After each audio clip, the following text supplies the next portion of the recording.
I don't know if I may have to run him out during the show. So why? He has to take a dump or what? well, I don't know if he might or not. We don't know if he's getting the dementia stuff or whatever. So we'll have to see there. But anyway, hey Fish, we are live. I was just talking about my doggy Nike here. Hey, what a great opening weekend for the XFL. I got to tell you, I watched it, and everything you said hit the nail right on the head. It was decent football. There were some names of guys from college that were decent college players. Some head coaches that were big NFL names were there too. I thought it was actually a really good opening weekend for them. Absolutely. I love, well, you know me, I watched every game, and it was nice. The Rock and his ex-wife, Danny Garcia, owned the league, and the energy that guy exudes is worth watching. And he always said it's about the 54th guy. There's 53 guys on an NFL roster. I recognize a lot of names, but I watched the Vegas Vipers started out the weekend against the Arlington, I think the Roughnecks, I forgot what their name was. But great game. Came down to the final play for a two. They have a 1, a 2, and a 3-point play. There's the bottom line. These teams have only practiced for maybe 3 or 4 weeks. So you saw the offensive lines are behind the rest of the skill positions and as far as the rooms. But I was impressed with the level of play. And I was impressed with the crowds. San Antonio, 25,000. DC last night. The DC Defenders played the Seattle Sea Dragons. And good crowds and good games. Yeah, I agree. I thought it was. I love the onside kick changes. I think that's really good. It helped the St. Louis Battlehawks. They had a comeback win against San Antonio. After they scored, they get the ball back on the 25-yard line, and it's a 4th and 15 conversion. A.J. McCarron, former Alabama quarterback, threw for one play and then scored, and they actually won the game. I think that's actually a cool rule. I think it's something the NFL might need to look at. What do you think? The kickoff rule too is great. It allows for less head injuries. Exactly. The 4th and 15 is a phenomenal rule. By the way, he hit a guy named Austin Prohl, who is Ricky Prohl's son. Ricky Prohl's a wide receivers coach. There's a nice father-son moment there. Ricky Prohl had a touchdown. He was a big part of that 1999 Ram team, the greatest show on turf. So there's a lot of great stories. Wade Phillips, Rod Woodson, Hines Ward, Anthony Beck. A lot of these coaches, like you said, are NFL names. And you're going to see the level of play get better as these guys get more immersed in their practices. And again, I mean, I'm watching Josh Gordon make great plays for Seattle. Here's a name we all know. He played with your wife's team, the Cleveland Browns. I'm into spring football, and I'll end it with I was very impressed with the first weekend. Absolutely. Right with you there. All right, folks, welcome to Daily Fish, coming to you from Vegas and Myrtle Beach. I'm John Daly. He is Eric Fish Schneider. You got questions or comments, drop them in the chat box. Or if you're not watching us live, email us at dailyfish1@gmail.com. Hey, Fish, did you get the tampon that I sent you? Yeah, it was great.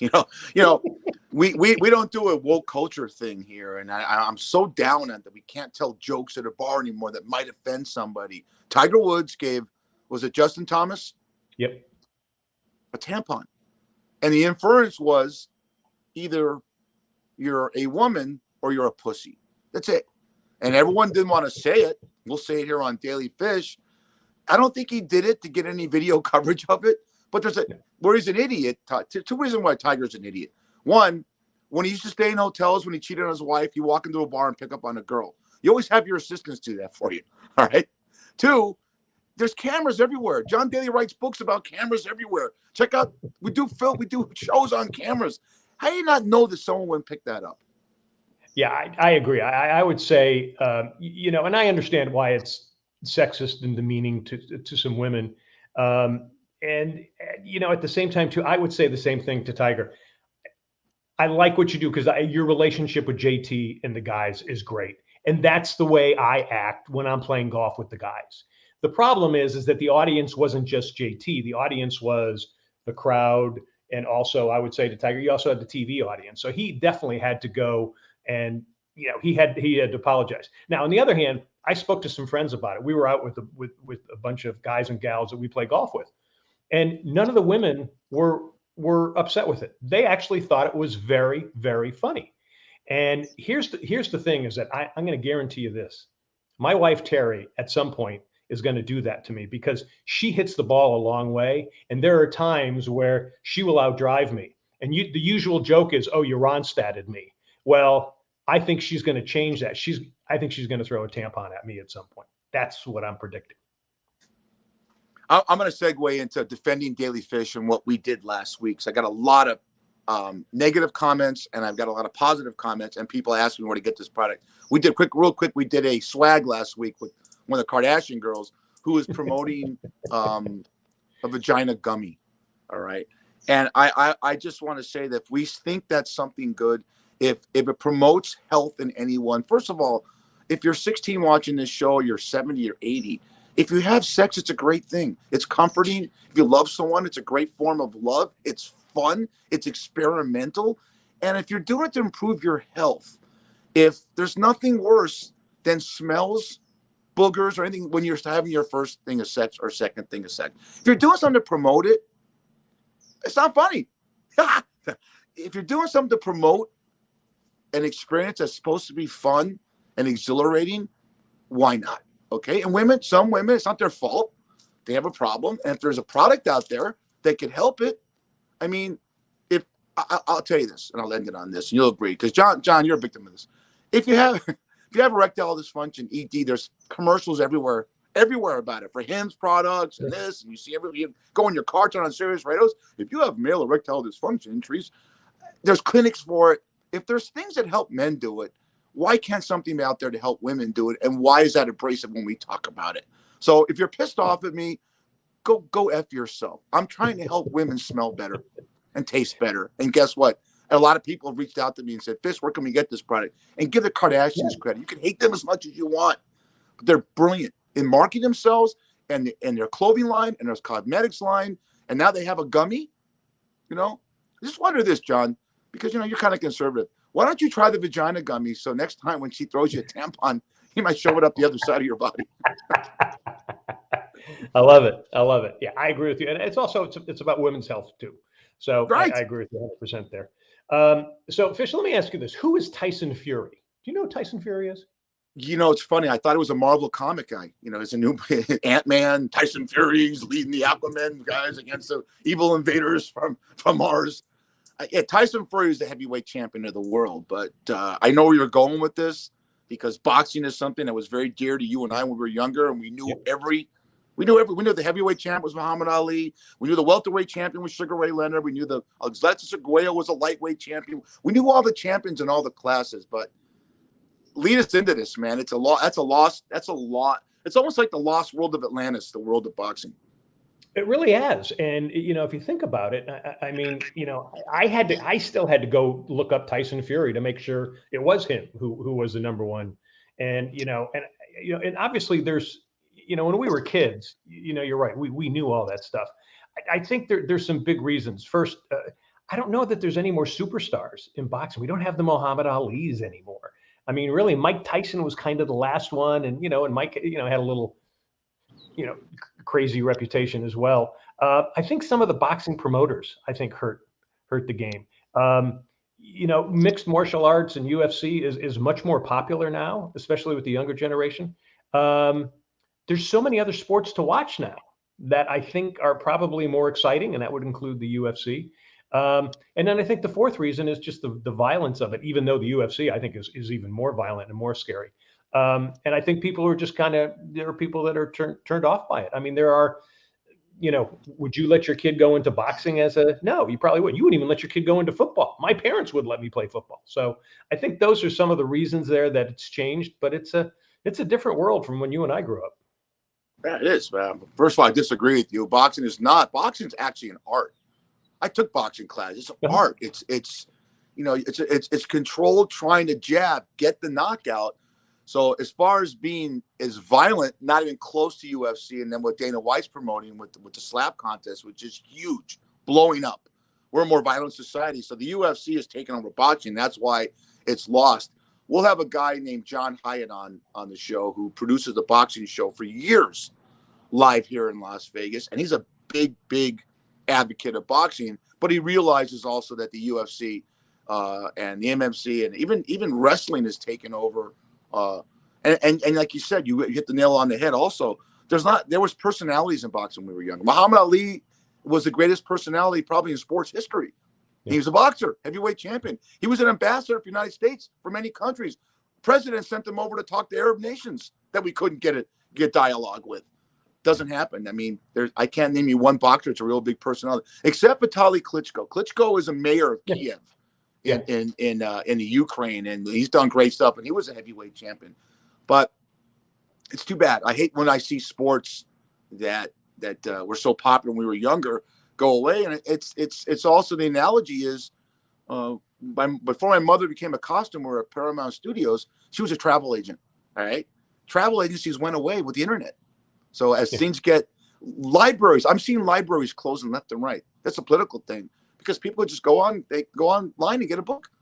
Yeah. You want to read something about Ben Franklin, go online, send it to your Kindle or your computer. So that's a whole other story for another time. I used to love to go to the library. Remember those little cards you looked at to get the? Oh, sure. You're looking for Robert Frost. You go to the F's, and you had to have that little thing that said you have to have it back in 2 weeks to stamp. You were late. I'm returning your book. That's a fine. So, yeah. Well, and it's we got to. We're losing our history, John. We're losing our history, and but I love the art of boxing. It also means, and I agree with you, but it also means things are moving on because we're actually probably, hopefully, making things more efficient and better. We're changing as far as things, which leads to talking about sports records. I mean, you and I talk about sports records all the time. Do they matter anymore? I mean, because things, sports has changed dramatically. Do you think sports records are still the same? Can we still compare and contrast from today's to the past? I think we're losing a little bit of that. What do you think? I'm with you. I first of all, if my dad was alive, God rest his soul, he would say that Jim Brown's the greatest running back of all time because he loved watching Jim Brown play. If you're watching this, you saw Jim Brown play. I'm too young. John, you might have seen a couple of years of this guy play. No, I saw him play. Yeah. You can't compare eras. That's one thing I can't stand. You can't compare stats because in every sport, guys are bigger and stronger.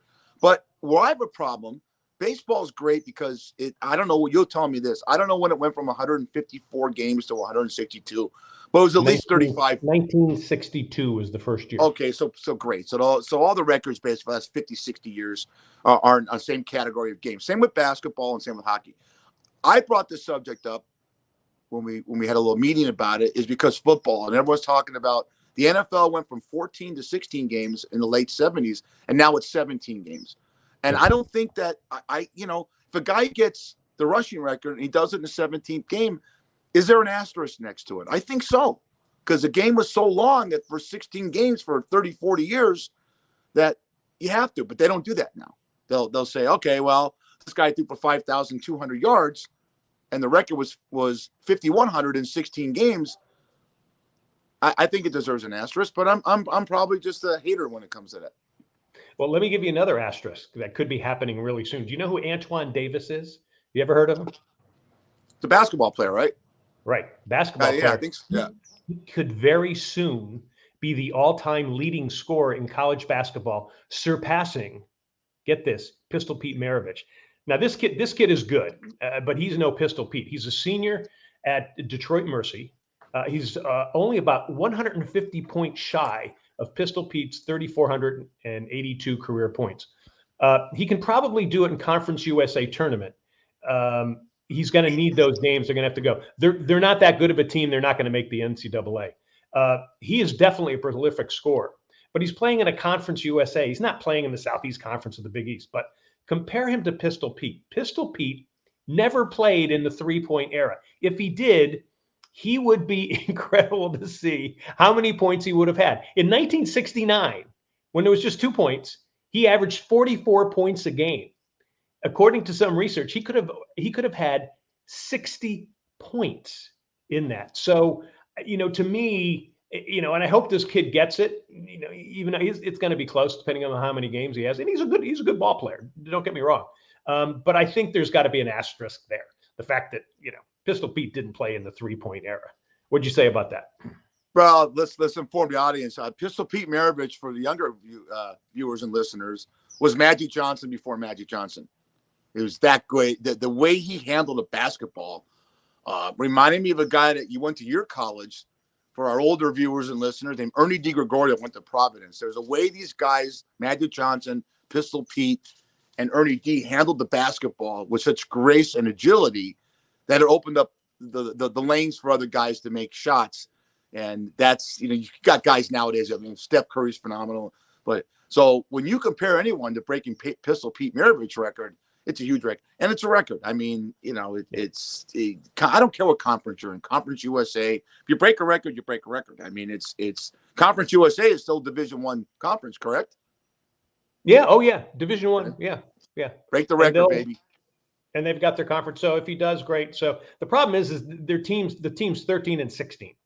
So, they're not going to the NCAA. They're not going to the NIT. So he's going to have to do it in the conference championship. And they're going to have to hope, because I think he probably needs about 3 or 4 games of, probably about 35 points or more in each game. But he's a good player. If you get a chance to go take a look at him, he's a really, really good ball player. All right. Speaking of which, Fish, when you're watching games, do you ever tune out the announcers? Again, this pisses off a lot of our listeners and viewers, but we always refer to the past, the Kurt Gowdys and the Pat Summeralls and the Vince Scullys.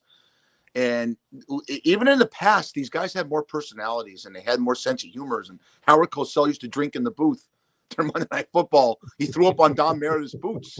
You can't, and the guy smoked cigarettes on the sideline. There was a more guy in a bar, like a podcast is, 2 guys in a bar talking, 2 guys in a booth. Yes, because if I'm watching a Raider game and I'm a junkie Raider fan, I know the team better than they do. They go and prep for 3 or 4 days. That being said, there's great announcers out there, but I've never watched any sport event for the announcer. I never got excited for an announcer because I'm more into the game. That being said, I think the analogy I'll give you is that you watch all these sports shows in the morning, John, from First Take to Colin Cowherd to Shannon and Undisputed with Shannon and Skip Bayless. They all try to outdo each other and say something that'll get you interested and glue your eyes and have you and I talk about it on a podcast. Whoever's doing a podcast. Same thing that I see it now with announcers right now. They're trying to catchphrase. They're trying to do something. They're trying to be cool. The lost art is, and Tony Romo had it and lost it. Greg Olson had it in the Super Bowl. Explain up. Give me some insight in the play you think is going to happen. And when it happens, wow, that's because you played the game and you knew it. Give us a funny story. When Bryan Cranston talked about Vin Scully, it was phenomenal about the storytelling. That's it. Yeah, it's a lost art. Yeah, and I would agree. I would put Vin Scully in there as the one I would watch or I would listen because of Vin Scully a little bit more than even the game.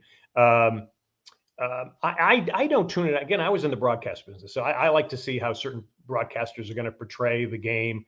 Now, here's what's really interesting. My mother-in-law, Sarah, and again, she's 91. She turns off the sound for every game. She does not listen to anybody. I'm kind of like you. I don't have a lot of grievances with too many broadcasters. And you mentioned the Tony Romo controversy.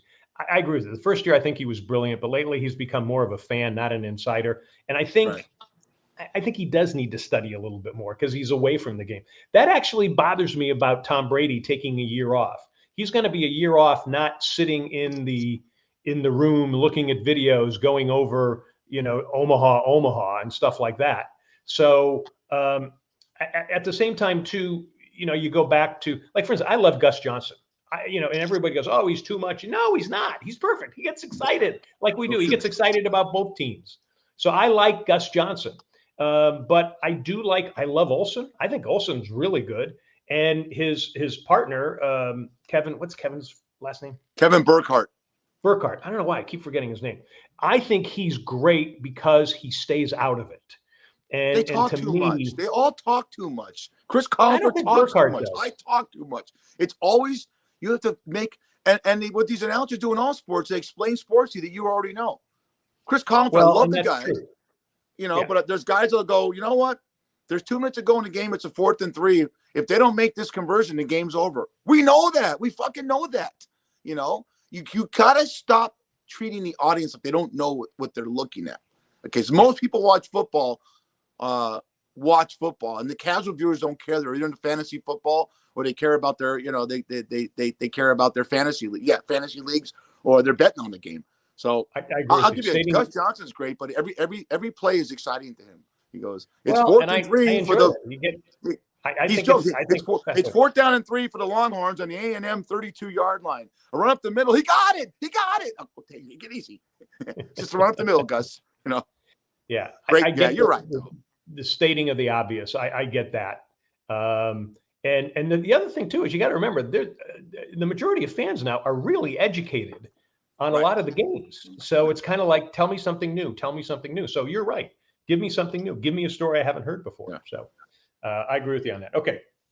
All right. Now it's time for the famous fish memes. Okay. What are we gaping at this week, Fish?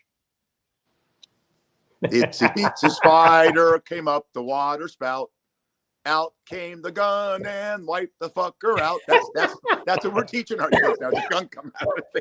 That's the new culture, kids. Okay, look at this. I don't know if this is Pocahontas or Mona Lisa, but they're definitely on meth. Oh my gosh! Wow. Oh my gosh! Is that Mona Lisa or Pocahontas? I can't tell. I think it's Mona Lisa. Okay, or it's supposed to be anyway. Wow. Boy, even gorillas are. That's a baboon. That's a baboon with a big belly. He just can't see his penis envy. It's very, very, very. Actually, we're gonna have a little story about that later. But he hasn't seen his what in 3 years. Horrible. Look at it. Speaking about penises, look at this guy. Never sniffed Viagra. He's got a nose. There was a guy named Jimmy Durante. Used to be a comedian many, many years ago. If you ever knew Susie like I knew Susie, oh, look at my nose. That's what he talked. Look at that nose on that guy. My God. Yeah. That's the kind of guy, if that was a friend of mine, I would say, go outside, Joe. Why? What's the weather in San Diego? He's 78 Marine layer, Oh. Wow. Can you imagine that? Wow. Imagine walking out. Yeah, that's a leg coming out of a lot of toilet stuff. Imagine a leg coming out of a toilet and you think, okay, where's the rest of the body? But I thought that was kind of cute. Look at this guy. This guy's like David Crosby, rest in peace. But if you're walking along the beach in San Diego or Myrtle Beach or any beach you want to go to in any country, what if you came across that? Cross between a mermaid and a whale. Good. How'd they let him out, So now there's always someone for everybody. I love with the woke culture that they want to make everyone feel good. And if you and I were drunk in the 80s, we might have slept with someone looked like this. But now there's a Barbie doll that looks like that. Wow. Is it really? I guess so. They need to be, look, why does everyone have to be good looking like you, John? There's people that look like that. She's attractive. Yes, I would have made that doll without the double chin. But you know what? There's someone for everyone. Maybe she could date that guy. Who knows? There you go. There's a little action right there. What's this one right here? Meanwhile, in a Walmart. That wasn't staged. That's actual true. I found out. The guy's just laying there with his head down. Are you kidding me? Yikes. Wow. Oh, my gosh. And wait, guy, we have one more. Don't worry, ladies. Toilet paper problem has been solved. And you don't need a gummy for that. It's one of those blow dryers you see in a restroom, and she's picking her skirt up and picking her leg up and drying off. So, hey, you know what? Whatever you really have to do to make it work. And I got one last one for you. We're talking about the Raiders, and in 15 days, we'll know whether or not franchise tags and trades can be consummated. You heard that Aaron Rodgers went into a chamber that is all completely dark, right? Yep. Well, he's watching a show right now. That's who it is. Hey, Rod. That's it, brother. That's great. And those are the fishy memes. All right, folks, thanks for joining us here on Daily Fish. We talk sports, entertainment, politics, and everything in between, just like you do. No woke, no extreme, no social justice cops here. You got a problem with us? Don't worry about it. Send comments or questions to this email, dailyfish1, the number 1 at gmail.com. And don't forget, on Saturdays, we have the Daily Fish Hardlines with John Hardison from the Cost of Winning podcast. with betting news and sports betting tips for you as well. All right, now it is time for Schmuck Swag and the drink of the week. Fish, first, who is our schmuck this week? I have to read it. My memories. I got to read this because you sent me this, and I said this is great. So it's a lending company filed a lawsuit. I had to read this last week against a California-based lawyer, alleging she took $10 million in loans for fake clients to fund a life living in she's living in a Las Vegas hotel and gambling 24/7 for 6 months of 2022. If you want to fact check me, look up LDR International. That's a lot. It's a schmucky move. It's a ballsy move, but wow. I mean, come on. I mean, how does that? Who's the schmuck? The LDR or the woman that did this? I'm not giving her name out. So, wow. All right, Fish. Let's see who's got the swag. Who are we going to be toasting this week, Fish? Well, we lost some people. I'm gonna go for. I got a lot of them. You're gonna come up with one too. Let me get this icon for you. Yeah. Thank you to this lady right here. That's Raquel Welch. All right, I got a better shot of her. This is Now I grew up with Raquel Welch because that's what she looked like when I was 13 years old. All right, and I want to thank her because there's a muscle we all have in the middle of our body, and when you're 13, you wonder why. Wow, and you start playing with it. This is one of the most elegant women ambassadors, actresses, models, and she passed away last week at the age of 82. But one of the greater sex symbols in the history of America. Would you agree? Oh, absolutely. I mean, Right. every kid, who was born by 1950 had a poster of her. And I don't know if there's another poster, unlike the other picture, that they had on their bedroom wall. Absolutely. Oh my God. Well, you remember the outfit she wore in 1 Million Years BC, her famous movie? Was 1971. It was eye dropping how cutting edge it was for 1971. You could almost see through the loincloth and see, where the gummy goes. Anyways, so we're gonna do a couple of, you go one, I'll go. We got 4 swags. We're gonna end with Michael Jordan, but I'm gonna bring up a guy, and then you bring up the one that you want to bring up. One of the guys that I really respected as an announcer, that I did listen to, was Tim McCarver. Tim McCarver passed away a couple of days ago, and he would tell great stories about Bob Gibson. Bob Gibson, one of the great Hall of Fame pitchers, will go when pitchers catchers do this, 1, 2, 3, fastball, curveball, slider, and Gibson would go like this. He call him up and he says, "If you don't catch the ball, I fucking throw you. I'm gonna hit you in the nuts with the next. It's gonna bounce on the plate and hit you in the nuts." But he told great stories about Bob Gibson. But Tim McCarver, because he was an announcer for many, many years of Fox Sports and did a lot of games with Joe Buck before John Smoltz took over. So rest in peace to him. Give me another one, John. Well, let me add on to Tim McCarver. I actually played in Yogi Berra's celebrity golf event, and I was paired with Tim McCarver. So I had a full day with him. I got to tell you, one of the nicest guys in the world. Just a sweetheart. The way he was on camera is exactly how he was in person. He did tell those kind of stories about Gibby, but he also said Gibby was a great guy. And I met Bob Gibson too. I spent time with him at another event. He was a great guy as well. Rest in peace as well.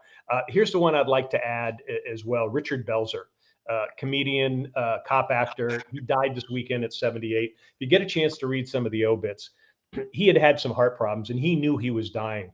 And his last words were 4-letter words, really being pissed off because he did not want to go.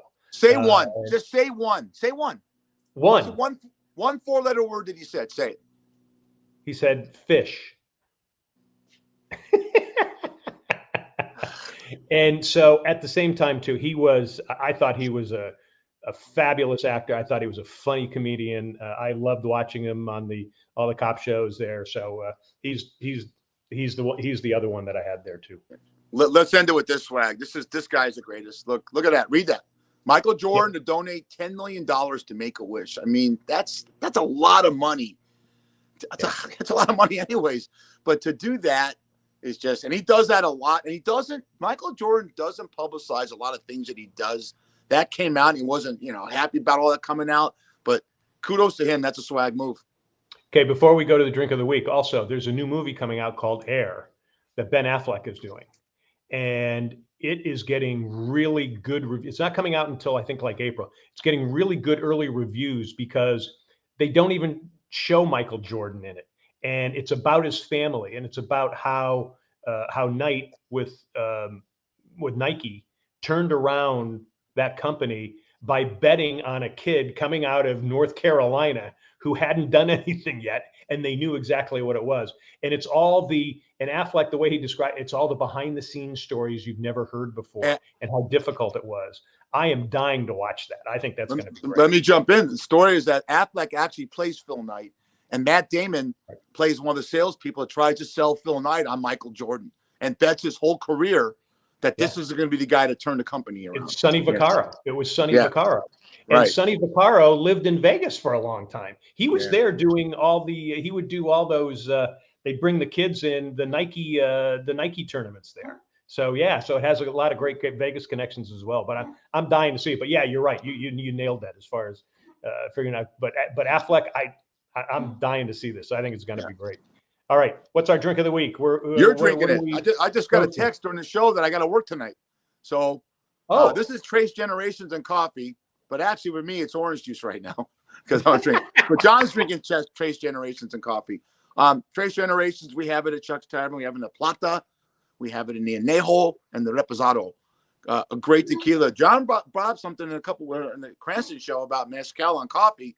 Yeah. So when I always throw a little in my coffee, so go for it.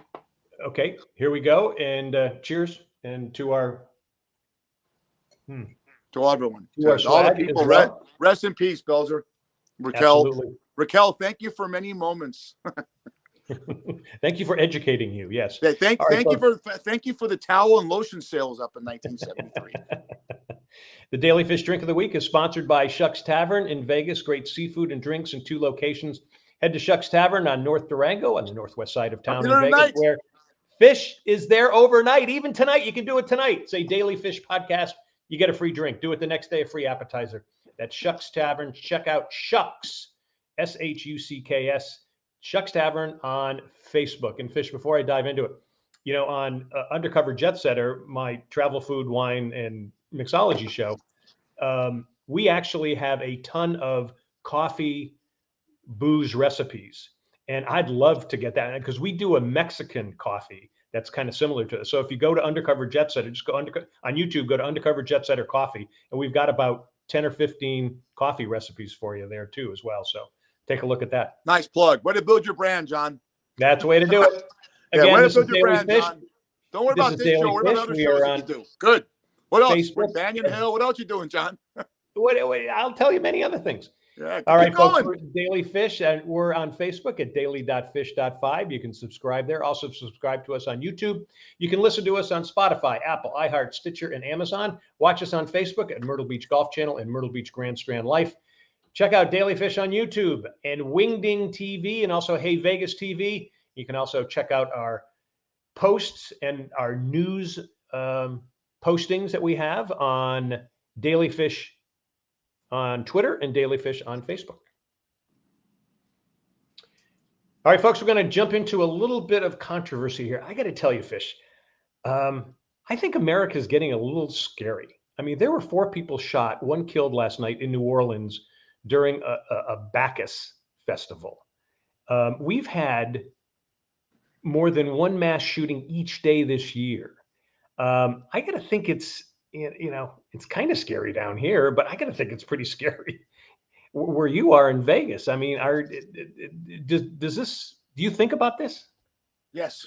Rich, in my work, I think about it. I think about it all the time, but what do? We don't do anything about it. We talk about it. We've had it on people on it. We talked about it on the show. We're not doing anything about it. So if you ask the people that are big gun advocates, they think everyone should be armed and they should sell things like the Old West. And that's may what be coming to.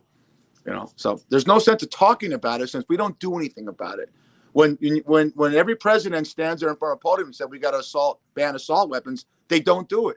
So who cares? If you're not going to do anything about it, and you make fun of other countries, I tell you, I have my nieces call me from Australia, and I go, "Hello, Uncle E. How you doing?" They call me May. How you doing, Mike? We can't move to America because we heard that there's too many mass shootings that night, and they've had a mass shooting there since 1988. You know what gun people will tell you? If we got rid of guns, people would take knives to each other. And they're right. We are a violent society. We talked about boxing earlier. Now the UFC and slap fighting is happening. And I get up frustrated because being the greatest country in the world, we're never going to do anything. Not in our lifetimes, John. We live in our 30 years that we will never tackle the gun problem. Never. There's too many. There's 100 million black market guns out there. How are you going to look at the background check? The guy that won at Michigan State University, right? He was a felon. Couldn't pass the background check. Someone gave him a gun. You know? I don't know. It's frustrating because as a society that's not a third world country, you think you could fix things. And you try and fix things. You're always about technology. What technology does John Daly have to fix this? There's none. Well, they're working on some where you'd have to, if it's your gun and you're registered for it, only you can shoot it. And they're trying to work on something like that. Is that there yet? No, it's not there yet. To me, it's gone way extreme. I'm actually for the Second Amendment. I'm okay. I'll give you a great story. I was actually hosting an event. This was in the Hollywood area. I was emceeing the event, and as the event was finishing, the woman who became a good friend, who put it on, I said, "Well, let me walk you to your car since it's kind of late at night." She goes, "No, you don't have to." And I go, "Well, no, I'm more than happy." She goes, "No, you don't have to." And I think she thought I was trying to hit on her, or I was trying to. And so I said, "No, I feel kind of, I wouldn't be courteous." And she goes, "I have a gun. I'm okay." And I thought, "Oh, that's really good." Now, she became a good friend, and she began talking to her. She goes, "I'm out late at night doing different things." She says, I want to be packing." And I go, "Man, I get that 100%. My problem is that you just can't be carrying a semi-automatic weapon. That's the thing that gets me. Those are guns of war, and that was not part of it." And everybody goes, "No, it says in the Second Amendment about, having a militia that you're allowed to do that." And so, okay, well then fine. It never said anything about refrigerators. I think we should all get rid of our refrigerators in our houses. So get rid of our refrigerators. They never said anything about refrigerators. Why do we have refrigerators? So to me, it doesn't make sense at all. So I agree with you. I think there needs to be something done, but I'm not saying wipe out guns or take everybody's gun from them. I'm not saying that. No. You can't take away the Second Amendment. I'll cut you off on that one, like I always do. But we don't do anything about it, so why talk about it? It's unfortunately, and it's scary. And I think about it. It's just the way our lives are. And let me ask you, John, do you walk around sometimes and wonder why humans still walk the planet, or how?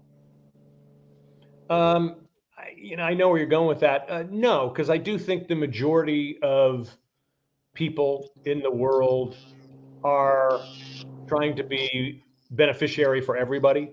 I do too. Yeah, but I still think, look at climate change. People are thinking that's going to end the world at some point. And and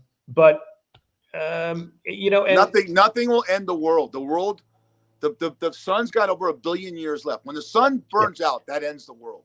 We could take each other out, but there'll still be animals or whatever the world looks like. If there was a god, some kind of apocalypse, and all humans were off the planet, then you're still going to see it's going to regenerate. It's going to be what's it called? What's the word I'm looking for? I'm freezing my balls off. Pandemic? Reincarnation.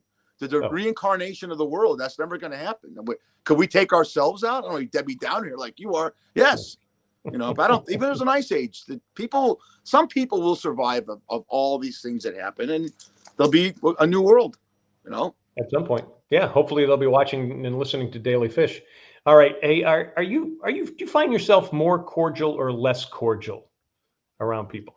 I'm more cordial. Obviously, I'm a bartender, but I've learned some tips. I learned years ago, what disingenuous is. You'll never hear me say to a customer, "How are you?" Because about 20 years ago, I said, "Hey, how are you?" And you don't really give a shit when you say that. It's a hello. And the guy goes, "I'm doing shit." You really want to know? I'm doing and I had to listen to this guy tell me why he was doing shit. And he had problems with his wife and his mother, all kinds of shit like that. So whenever I see a customer, I say, "Welcome." Am I more cordial? Yes. I like to walk ladies out to their car late night at Shugs. But that's the way I was raised. That's the way I was raised. I'm going with this. Our younger kids were raised like that. I like to open the car door for my wife still. I mean, as much as I talk about dicks and pussies and this and that, I have civility. And I wonder if the younger generation is being raised that way, that you just be nice to someone. Be nice. Just be nice, and if they're not nice to you, still be nice. So at least at the end of the day, you could say, well, I tried. Yeah, I'm nice to everybody, thinking they might have a gun, so I don't want them dissing at me. So I'm always nice to everybody. So, hey, another question. You mentioned this earlier. If you have money, are you obligated to give to the needy? Explain that, because you brought that up. Are there circumstances, and what exactly do you mean? I don't know if people, we tend to have a caste system in life, especially in America, that we deify our athletes and our actors and our actresses, and we make them and the celebrities that they're better because they entertain us and they make a ton of money. Do I think they're obligated? They could do what they want, but I don't know if it was me and I had all that kind of money, and one day hopefully I do. Got to give back. I just think it's human nature to give back. If you're a multimillionaire and you're going down the street in your limousine and you live in Malibu and you see some homeless people, how do you look at yourself in the mirror and say, I'm lucky? Even though I'm talented, I'm a lucky one. LeBron James gives back like no other person, but he realizes that at 13 years old, he had a talent. And someone gave him money at 13 and said, this guy could put a basketball in a hoop. And he took that and went off to production companies and just a phenomenal career in the NBA and also in entertainment. Same thing with actors and actresses to make $25 million in film.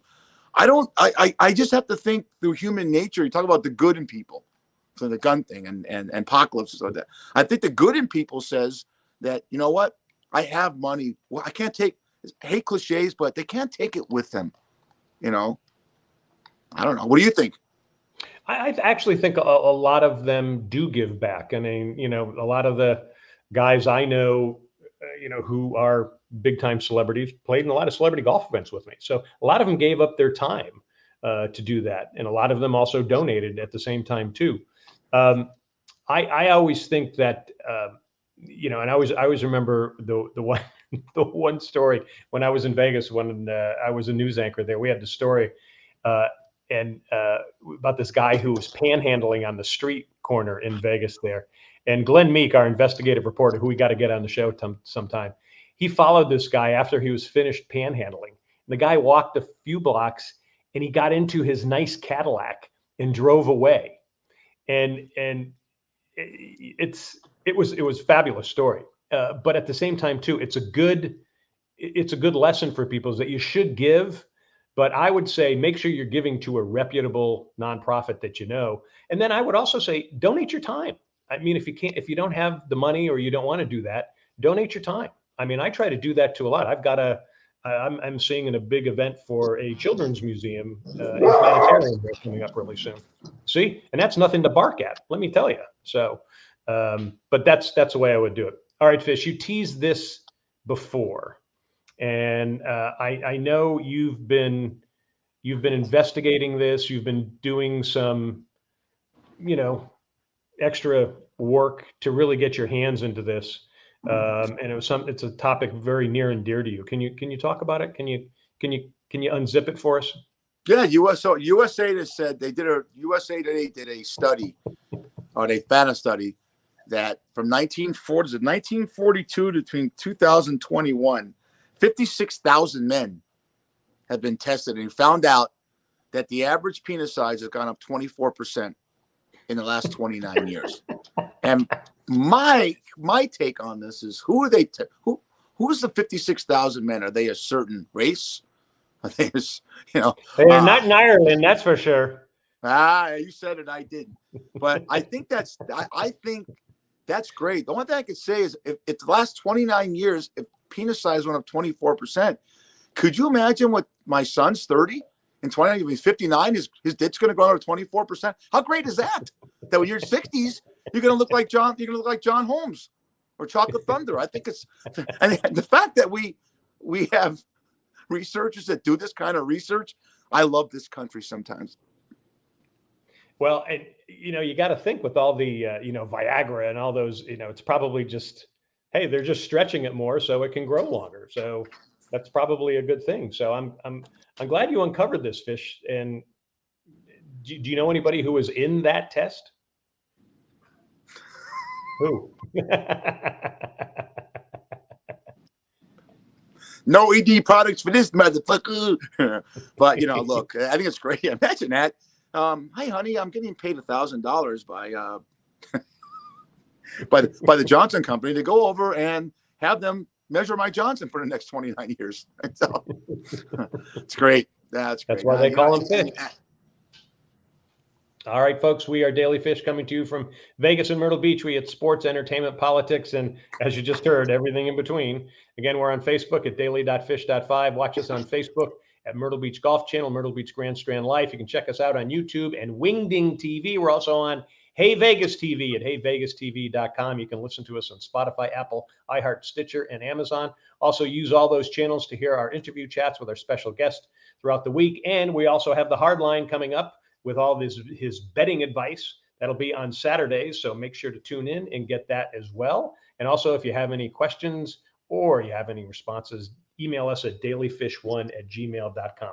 Now, I got to tell you before we go, Fish, you and Hardline really dissed hard on me when I wasn't there last week because I had to go. I was getting a bikini wax at the time, so I missed the broadcast. So I had it scheduled, and I didn't want to miss it. But you guys were dissing on me, like I get scared all the time when you start talking about things. Do I really do that? You just do this. You go. You make a thing like you'll butt back. Like if I bring up something because you're all into your brand. It's funny when we talk on the phone, John. I'm gonna put him under the bus right now. He'll throw F-bombs and S-bombs and stuff like that. But when we come on Daily Fish, which you could say those things. There's no FCC regulations against what you could say. Yeah, you can go in Facebook jail or YouTube jail if you show a video that they don't want or you don't have the rights to. But other than saying the C word, see you next Tuesday, you can say anything, And I have a fucking potty mouth. I know that. I try and say less shit. But, John, you bring up a subject matter. And when I brought those, go look at the show, John. When I said vagina gummies, where's he going with this, And look, we both can't be the same. You could be the proper choir altar boy. And I'm the guy down the street that wore the leather jacket and smoked a cigarette and banged your sister. Well, just if you just think about it, I'm indoctrinated. I'm indoctrinated with the FCC because I started on camera in 1984 and I followed the rules because I didn't want to get thrown out. And I talked to you about, you had to follow the contracts as well of what the stations were telling you couldn't say. So for the most part, John, and I'm the executive producer of the show. You could curse. People want you to curse. You didn't know that a peach looked like an asshole. You didn't. And that's the funniest thing. Matter of fact, don't let me do all the cursing. We can't be the same on the show. We got to be opposites attract. If I started cursing, everyone's going to say, "Oh, you're Fish." No, you wouldn't. No, I'm the only one Fish. I'm vile and crude, and I'm a good guy, great man. But I mean, you're and I'm not saying, like I said, you went to go get a bikini. You never got a bikini wax. I know what you were doing. You were golfing. You had to be golfing on last Saturday. What? I was golfing. I was in an event. Yeah. So you gave up a chance to be on camera to golf. I know. Hard to believe. All right, let's get out of here. All right, big boy. Hey, appreciate it, folks. Thanks for watching us. Daily Fish come to you from Vegas and Myrtle Beach. We'll see you definitely on Saturday with the Daily Fish Hardlines, and then we'll be back here next Monday. Check out Daily Fish on Twitter and Daily Fish on YouTube as well as Facebook. You'll see all the different things that we're posting, and you'll actually see some goofy stuff and even portions of this show. And Nikki Minks, thanks for watching here and being on with us. So